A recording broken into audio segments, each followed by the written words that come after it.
We were at my daughter's 8th birthday pool party. My brother walked past her new mermaid Piñata, ripped it down with his hand, and said, "Oops, it was an accident." My daughter stared at the candy spilled in the dirt. I took his $950 smartwatch, dropped it into the pool, and said, "Oops, it was an accident." The Piñata hit the flagstone before anyone could move.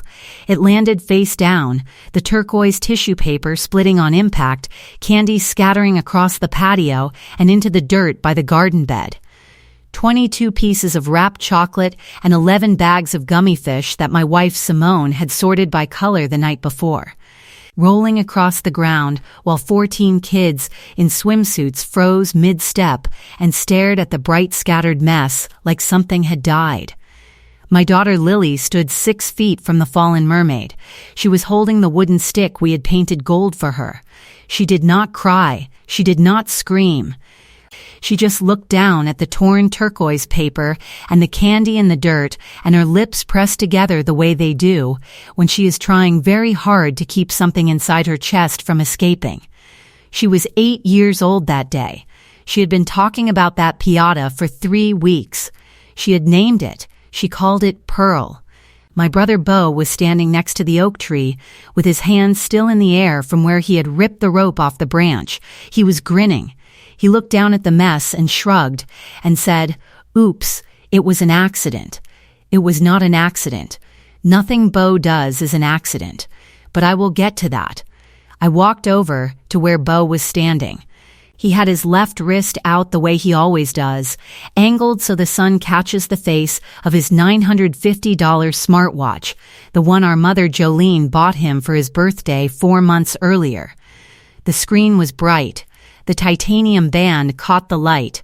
He was already typing something on it when I reached him. I unclasped the band. He looked up. I held the watch over the deep end of the pool. He said, "What are you doing?" I opened my fingers. The watch struck the stone coping with a sharp crack that split the screen, then tumbled off the edge and dropped into the deep end. It sank to the blue bottom and settled against the drain cover. I looked at him and said, "Oops, it was an accident." 14 parents and 22 children watched. Nobody spoke. Beau's face went from confusion to disbelief to a shade of red I had never seen on him before. His girlfriend Tara, who was sitting in a lounge chair with her phone out, put the phone down for the first time in 2 hours. Beau stepped toward me. That was $950. Pearl was 3 weekends, I said. Talk to me about cost again. He looked at Jolene, who was standing near the cooler with a plastic cup of lemonade. She looked at me the way she has looked at me my entire life when I stopped being convenient, not angry, disappointed, like I had broken an agreement I never signed. "Cade, you need to calm down," Jolene said. He did not mean it.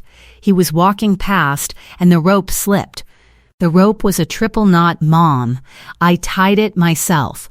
Jolene pressed her lips together. She turned to Beau and whispered something I could not hear. Beau shook his head, looked at the pool one more time, and walked to his car. Tara followed. The party continued in a quieter key, with parents exchanging looks and children whispering near the snack table, but the air had changed. Simone picked up the fallen mermaid and held it against her hip. Lily walked to where the Piñata had landed and picked up one thing from the dirt. The torn paper tail, turquoise and gold, creased from the fall, smudged with soil. She carried it inside without a word. That was the moment everything changed. Not because of the watch, because of what I found after the party was over. My name is Cade. I am 34 years old. I work as a forensic cost estimator for a commercial construction firm in the eastern part of the state. My job is to calculate the true cost of damage. When a building floods, when a fire guts a warehouse, when a contractor cuts corners on a foundation, I am the one who walks through the wreckage with a clipboard and puts a number on everything that was lost. I assess. I document. I calculate. I do not guess. I do not round. In my line of work, every dollar has a document behind it, and every document tells a story that someone either wants told or wants buried. My wife, Simone, is an elementary school art teacher. She makes $29,400 a year before taxes. She paints murals on weekends for extra income. She built Lily's mermaid Piñata across 3 weekends at our kitchen table using newspaper strips, wheat paste, acrylic paint in turquoise and gold, and a set of craft fins she cut from cardboard and covered in glitter. It took her 19 hours. She told me the number because she tracked it. That is the kind of person Simone is. She does not cut corners. She counts her hours and she is proud of every one of them. We live in a 3-bedroom house with a pool that I retiled myself over 2 weekends. We drive a 2016 truck that runs fine and a 2019 sedan that has 94,000 miles on it. We do not take vacations. We save. Everything I have, I built by showing up and doing the math correctly. Beau is 38. He has not held a job longer than 5 months in the last 6 years. He lives in our mother Jolene's guest suite. He drives a car that Jolene's insurance covers. He eats dinner at Jolene's table 5 nights a week. And every time he destroys something, which happens more often than anyone outside our family would believe, Jolene says the same 4 words: he did not mean it. If you are new here, welcome to Betrayal Unfolded. Hit subscribe and follow along, because this story gets darker before it gets better. Let me tell you about the pattern. When I was 19, I bought my first car with 2 summers of lumber yard wages. A 2005 sedan, dark blue, 122,000 miles. Nothing special, but it was mine. Beau borrowed it one Friday without asking. He returned it Sunday morning with a cracked mirror, a dent above the rear wheel, and a bourbon stain on the back seat. I asked what happened. He said, "Relax, it is just a car." Jolene said he hit a parking bollard. She paid $200 toward the repair and told me to cover the rest. The rest was $1,400. I worked 6 extra weekends to pay it off. Beau never mentioned it again. The next time I saw him, he was wearing a new jacket Jolene bought him. When I was 26, Simone and I moved into our first apartment. Beau came to help carry boxes. By the end of the day, our television had a cracked screen, a box of Simone's grandmother's dishes was shattered, and the bathroom door handle was hanging by 1 screw. The TV fell off the dolly. The dishes were packed wrong. The handle was already loose. Jolene called Simone that evening. He tries his best, but he is clumsy. You cannot hold that against him. The cost was $2,100. I paid all of it. Beau brought a bottle of wine the next time he visited, as if that settled the account. When Lily was 3, Beau was holding her at a family barbecue at Jolene's house. He was on his phone, one-handed, bouncing her on his hip. She slipped. She hit the concrete edge of the patio and split her forehead open. 4 stitches at the emergency room. Simone was shaking in the waiting room. Lily screamed for 40 minutes straight. The bill after insurance was $780. Beau said, "Kids fall." Jolene said, "He feels terrible about it." Beau was at a bar that same night. I know because Tara posted a photo of them laughing with drinks in their hands, timestamp 10:47 p.m., 4 hours after my 3-year-old daughter got stitches. That is the pattern. Beau breaks things. Jolene excuses it. I pay for it. And if I say anything, Jolene calls me difficult and tells me Beau is going through something. Beau has been going through something for 38 years. After the birthday party, after the guests left, and Simone scraped chocolate off the flagstone, and Lily sat on her bed, holding the mermaid's torn paper tail in both hands like it was a wounded animal. I sat in my truck in the driveway and did what I always do when something feels wrong. I ran the numbers. I opened a spreadsheet on my phone. I started listing every accident I could remember. Dates, items, costs, outcomes. I went back 15 years. The sedan, the dishes, Lily's stitches, a lawn mower engine that seized after Beau borrowed it for one afternoon. a laptop screen that cracked when he set it down too hard. When I stopped typing, the total was $43,700. $43,700 in property that Beau had destroyed and never replaced. That number sat on my screen and I stared at it for a long time. It was not a guess.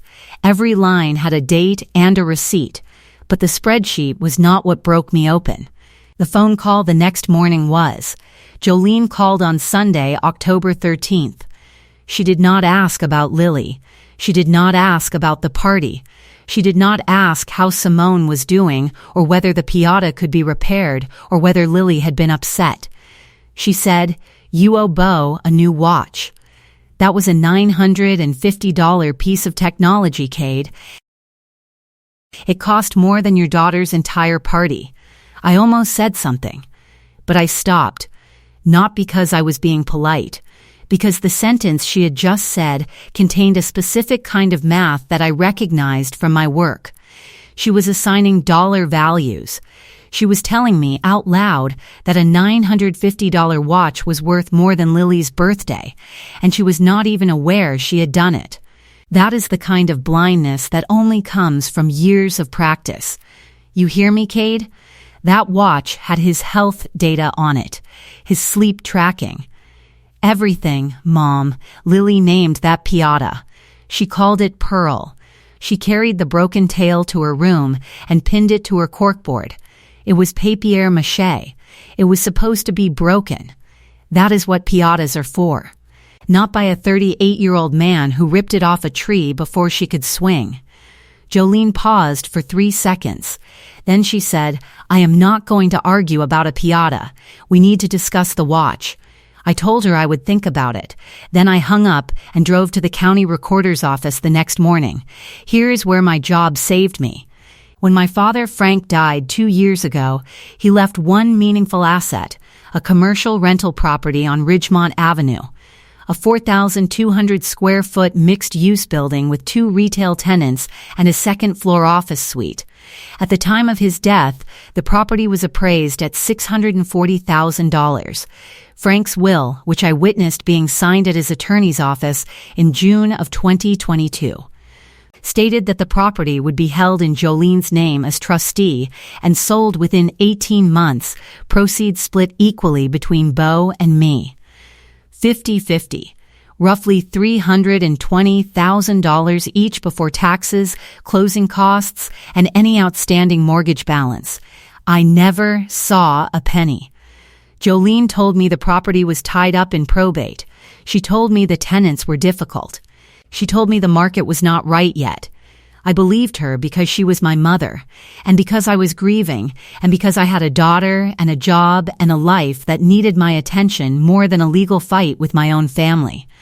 On Monday, October 14th, I walked into the county recorder's office and pulled the title history on the Ridgemont Avenue property. It took me 4 minutes. I do this for a living. I know which form to request and how to read a deed transfer the way most people read a grocery receipt. The property was no longer in Jolene's name. It had been transferred to Beau Larkin via quit-claim deed 14 months earlier, filed the previous summer. Transfer price, $1.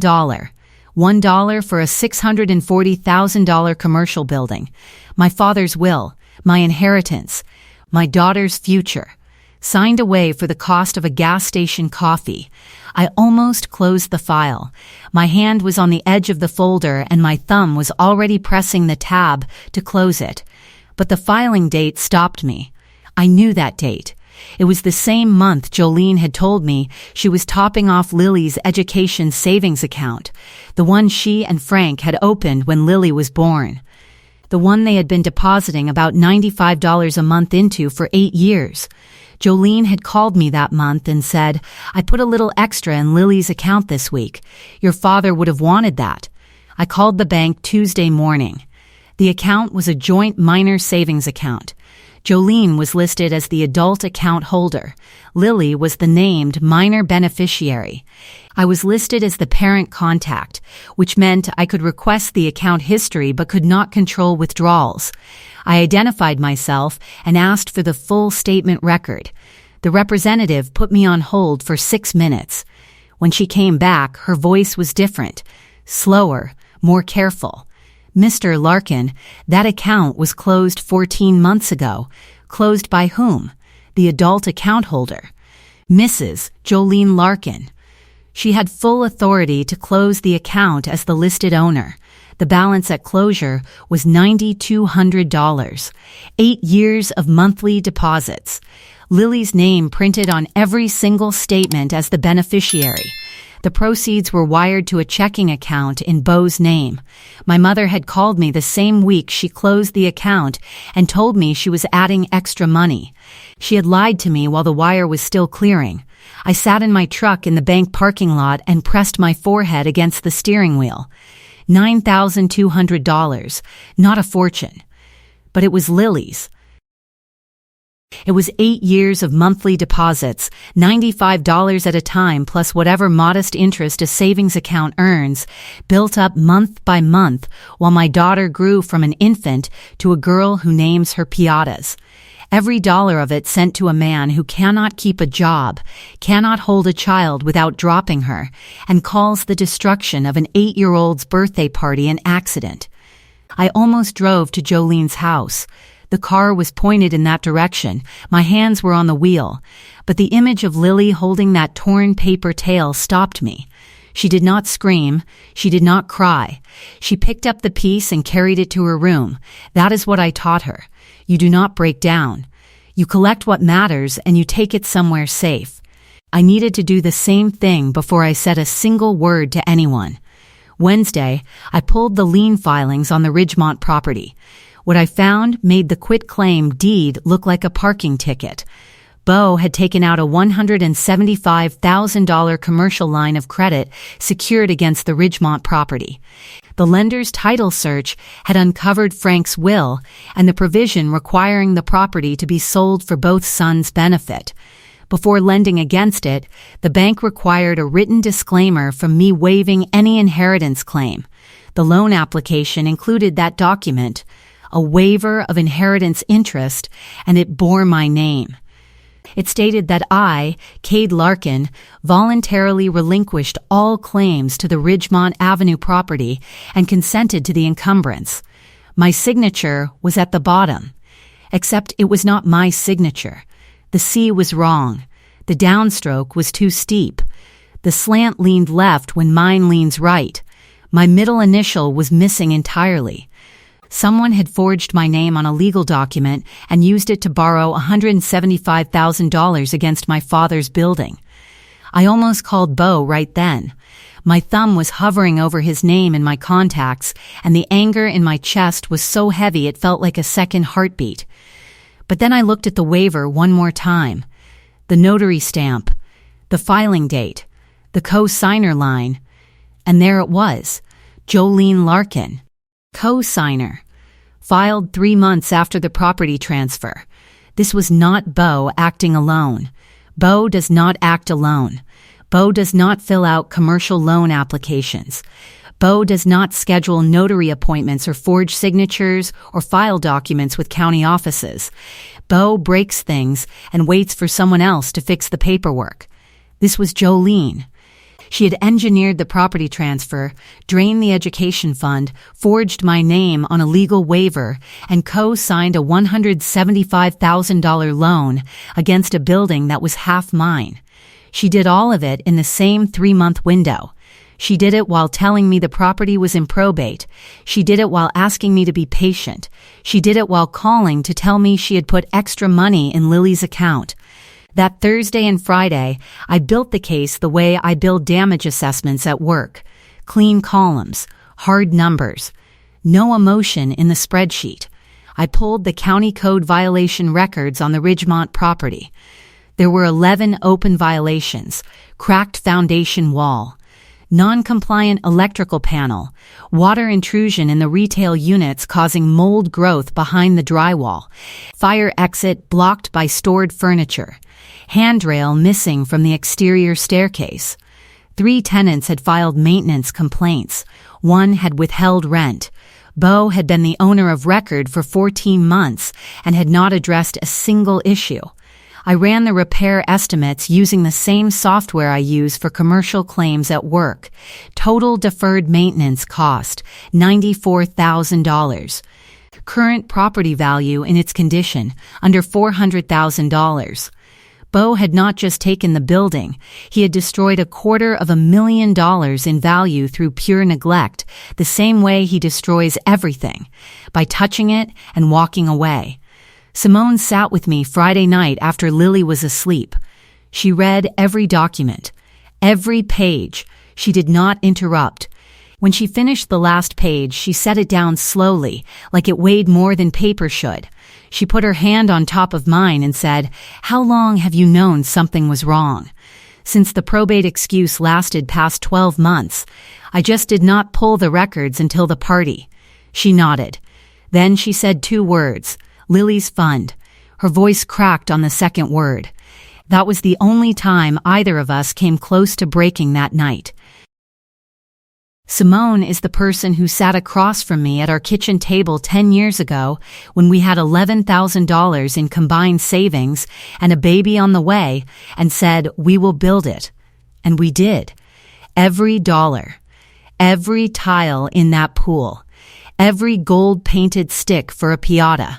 She built alongside me for a decade. She did not deserve to read a wire transfer receipt with her daughter's name on the closed account and her brother-in-law's name on the receiving end. If you have been through something like this, you know the feeling. Not just the betrayal, but the math of it. The specific, undeniable, spreadsheet-verified math. If this story is hitting close to home, take a second and subscribe to Betrayal Unfolded. Share this with someone who has been the quiet one in their family. They will understand every number. 10 days after the birthday party, I drove to Jolene's house. Tuesday, October 22nd. I did not bring Simone. I did not bring a lawyer. I brought the manila folder. Jolene opened the door smiling. She had made coffee. She sat down at the kitchen table and folded her hands and said, "I am glad you are ready to talk about the watch situation. Beau has been very upset." I set the folder on the table and opened it without speaking. I placed the quitclaim deed on top. Then the commercial loan application. Then the forged waiver with my name on it. Then the education fund closure statement. Then the wire transfer receipt showing $9,200 sent to Beau's checking account. Jolene looked at each page. Her smile did not drop all at once. It slid off in stages, like paint peeling in slow heat. First the corners of her mouth. Then the light behind her eyes. Then her hands, which had been wrapped around her coffee mug, moved to her lap and stayed there. "Your father wanted Beau taken care of," she said quietly. "Dad wanted the property split 50-50. His will says so. You filed a quitclaim deed for $1 and you did it the same month you drained your granddaughter's savings account. Beau was in trouble. He was going to lose everything." "Beau has never had anything to lose, Mom. That is the problem. He has spent 38 years breaking things that belong to other people, and you have spent 38 years telling me it does not count. I was going to put Lily's money back. I told you I added extra that month. You told me that while the wire was clearing. You lied to me on the phone while the money was leaving my daughter's account." Jolene looked at the coffee mug.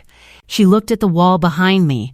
She looked at the refrigerator where a photo of Lily's kindergarten graduation was still pinned with a magnet.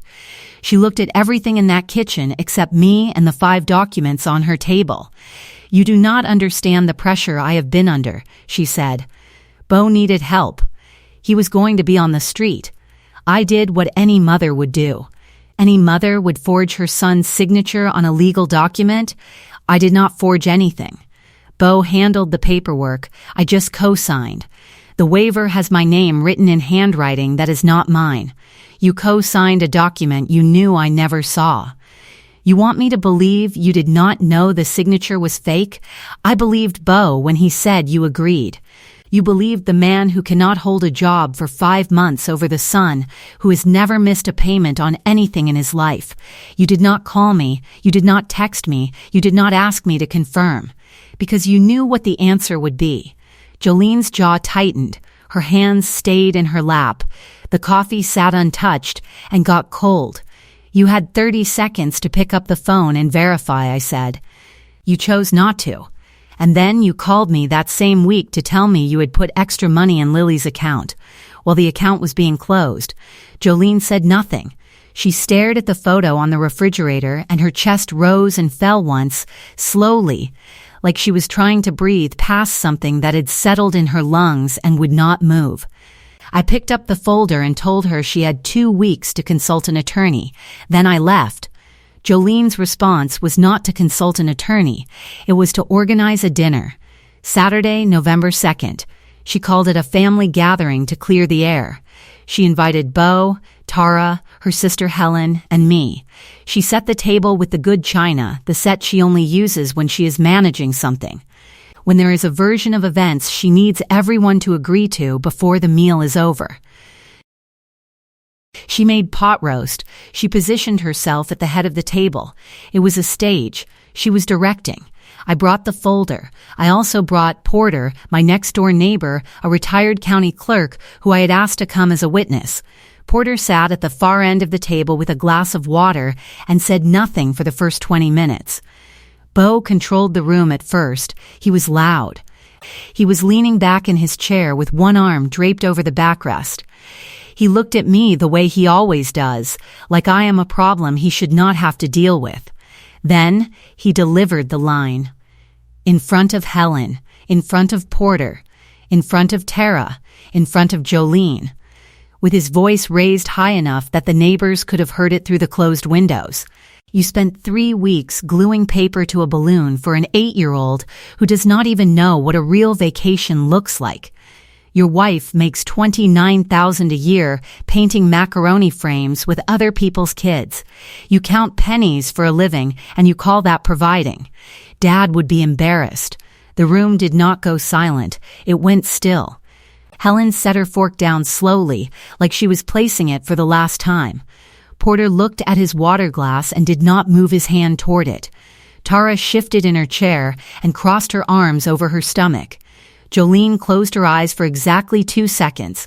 I counted, because I have been counting her tells my entire life.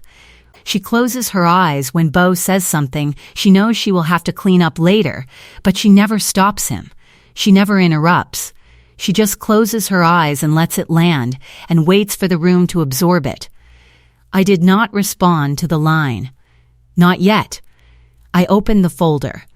This is the quitclaim deed transferring Dad's Ridgemont property to Beau.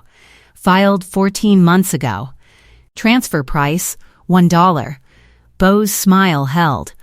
Jolene's hands returned to her lap. This is a $175,000 commercial line of credit secured against that property. The application includes a waiver of inheritance with my signature forged on it. The C is wrong. The slant is wrong. My middle initial is missing. Helen picked up the waiver. She studied it for 10 seconds. She had co-signed Frank's original will as a witness 6 years earlier. She knew my handwriting. She looked at Jolene and said, "Joe, that is not his signature. I have seen his signature. This is not it." Jolene did not respond. Her eyes were open now. They were fixed on the tablecloth. This is Lily's education savings account, opened by Dad and Mom when Lily was born. 8 years of monthly deposits, closed 14 months ago. Balance, $9,200. Wired to Beau's personal checking account the same week Mom called me and told me she had put extra money in. Beau's smile vanished. His hands were on the table, then off the table, then gripping his thighs under the cloth. He pushed his chair back, and the legs scraped the hardwood floor, and the sound cut through the room like a blade dragged across glass. He looked at Jolene.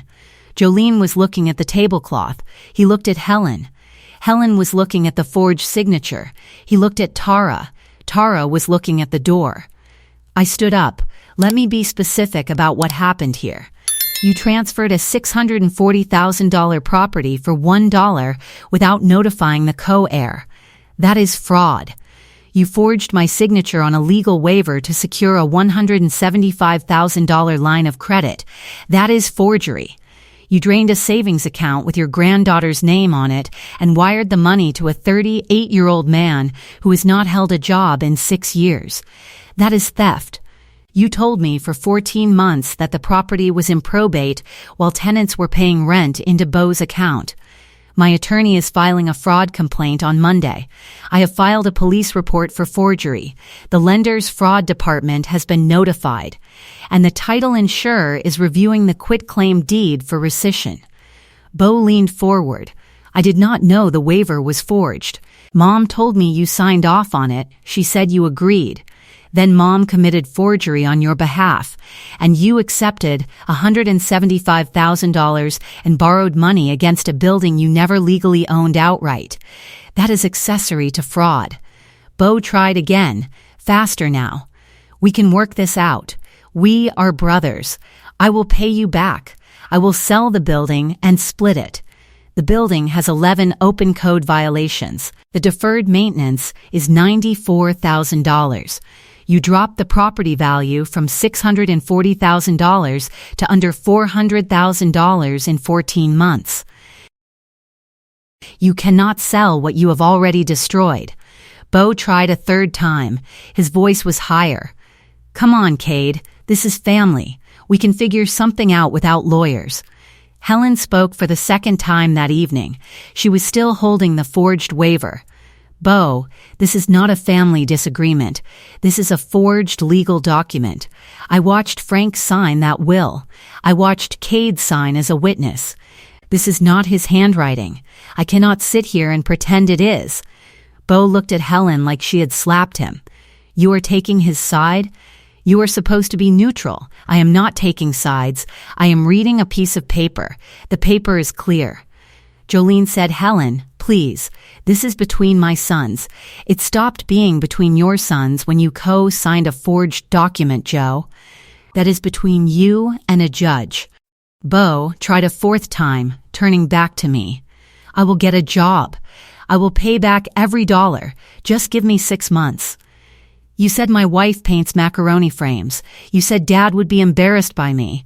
Let me tell you what Dad actually left behind. Dad left $640,000 in brick and mortar. You turned it into $175,000 in debt and 11 code violations.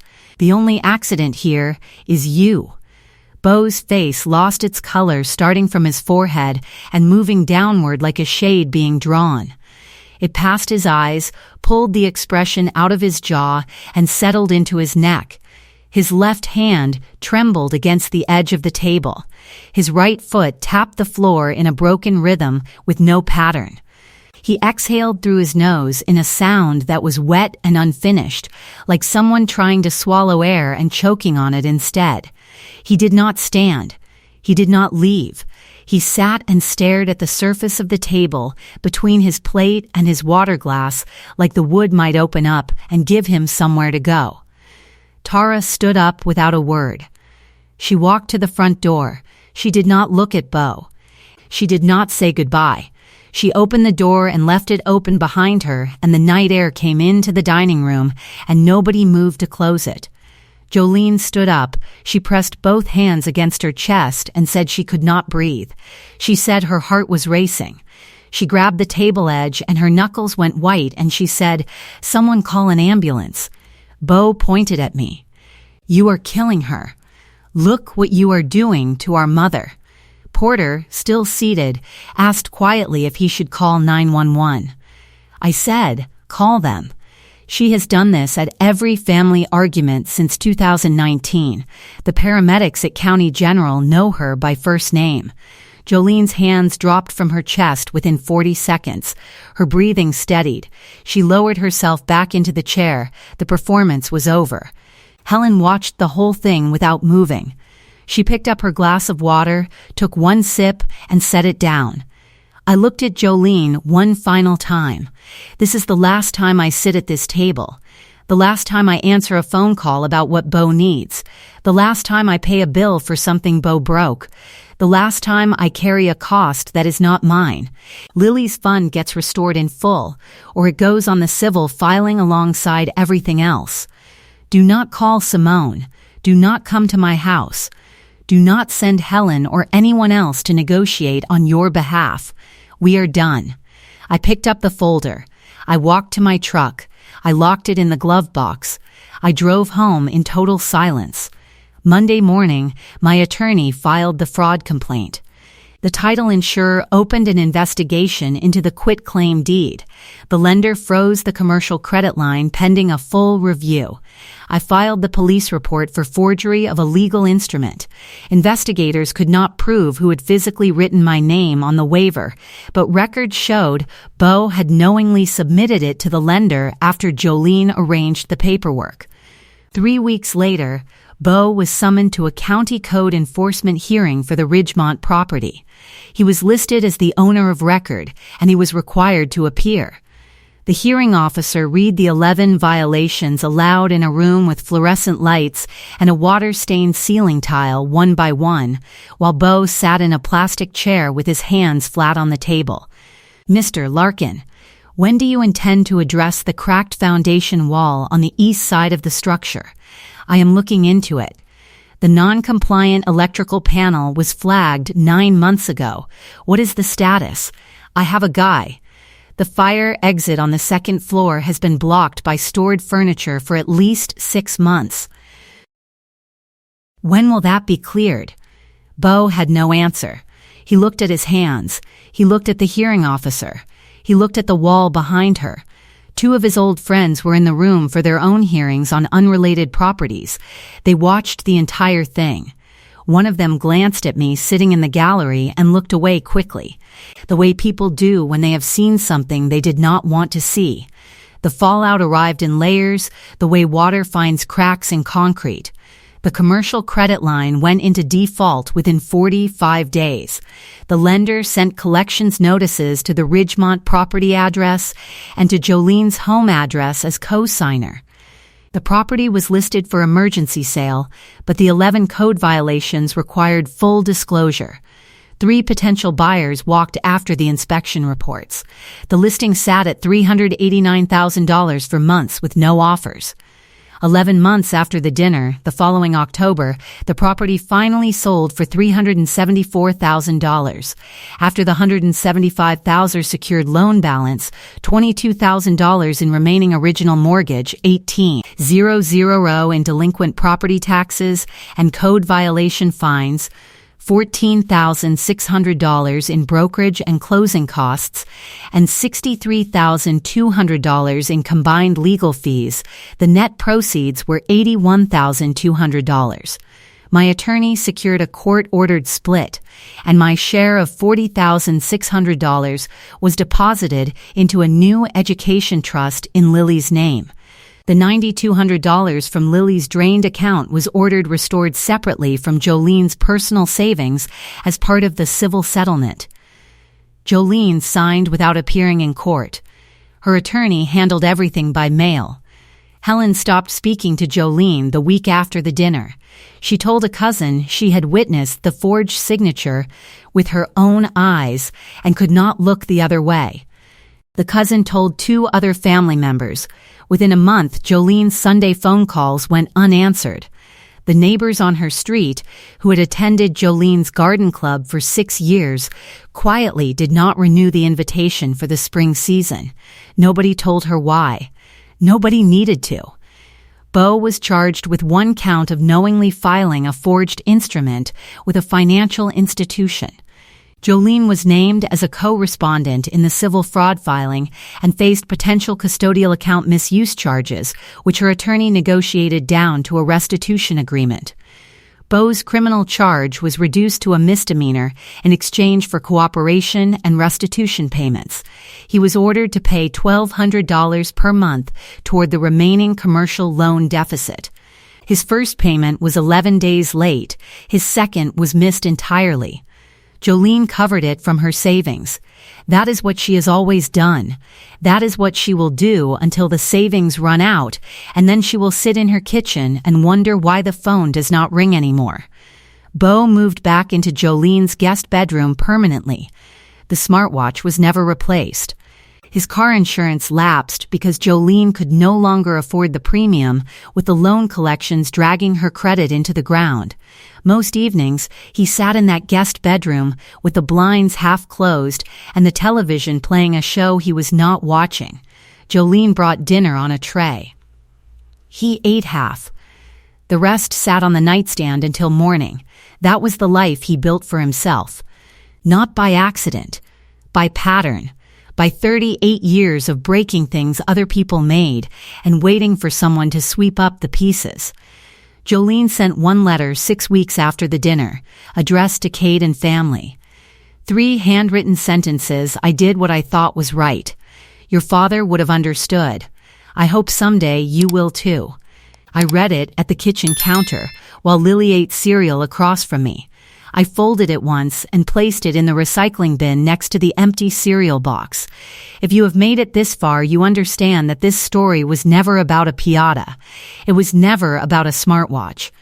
It was about what happens when one person in a family is expected to build everything while another person is allowed to destroy it, and about the mother who made sure the math always worked in the destroyer's favor. If you know that feeling, subscribe to Betrayal Unfolded and leave a comment. Tell me about the thing your family broke and never replaced. I will read every single one. On a Saturday morning in early spring, 5 months after the dinner and while the legal case was still grinding forward, I stood in the backyard under the same oak tree. I had a new Piñata in my hands. This one was a sea turtle. Lily picked it out herself from the party supply store. She had spent 4 minutes deciding between the turtle and a dolphin, and when I asked her why the turtle, she said, because turtles carry their home on their back. She was standing on a step stool next to me, holding the rope while I threaded it through the loop and tied the knot around the branch. Simone was at the patio table with 2 mugs of coffee, reading something on her phone and smiling at whatever it was. Through the window of Lily's bedroom, I could see her corkboard. Pinned to the center, between a drawing of a dolphin and a photo strip from the mall photo booth, was the torn turquoise tail of the mermaid Piñata. She had asked Simone to save it the night of the party. She had pinned it up herself the next morning. She never explained why. I never asked. Some things do not need an explanation. They just need to stay where they are. The property sold 6 months after that morning. The fund was restored 2 months after that. The courts did their work, but I did not need the courts to finish before I could tie a rope to a branch. The oak tree was the same. The branch was the same, but the rope was tied tighter this time, and the man who tied it was not the same man who had stood in this yard watching candy scatter across the dirt while his brother grinned and shrugged. Beau was already in Jolene's guest bedroom by then, blinds closed, television playing. Jolene was in the kitchen making coffee for one. The property had not sold yet. The fund had not been restored yet. The folder was in my filing cabinet, 3rd drawer, behind the tax returns, where it would stay until the courts finished what I had started. The mermaid's tail was pinned to the corkboard like a small bright flag that belonged to a girl who learned something at her 8th birthday that most people do not learn until they are much older. That some things, once broken, do not need to be fixed. They need to be kept. Because the crack is the proof that you were there, and that you chose to pick up the piece instead of walking away. Lily climbed down from the step stool. She looked up at the sea turtle swaying gently on the branch. She looked at me. This one is not going to fall, right? I checked the knot. I checked the branch. I looked at my daughter. No, I said. This one stays.